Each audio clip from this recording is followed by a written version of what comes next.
కుప్పలు కుప్పలుగా ఉన్నారు. కాబట్టి మీరేం కన్ఫ్యూజ్ కాకండి. నేను పుట్టడం బీసీగా పుట్టాను, కులాంతర పెళ్లి చేసుకున్నాను, ఇప్పుడు నేను మూఢనమ్మకాల అనే అంశం మీద పనిచేస్తున్నాను, ఆ పేరుతో ఒక సంఘాన్ని పెట్టాను. ఇది భౌతికవాదము, గతి తార్కిక భౌతికవాదము. ఓకేనా? సమాజాన్ని కలలుగంటున్నాము, దోపిడీ లేని సమాజాన్ని కలలుగంటున్నాము. దీన్ని రాజకీయాలతో, దీన్ని బహుజన రాజకీయాలతో, దీన్ని బహుజనవాదంతో మీరు ముడిపెట్టి చూస్తే కన్ఫ్యూజ్.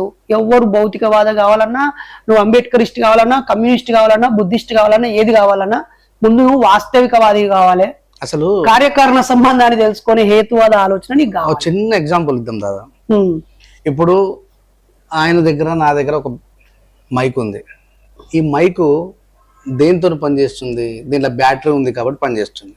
అంటే ఇంట్లో అస్థి, అంతే, దీంట్లో బ్యాటరీలో ఛార్జింగ్ ఉంది కాబట్టి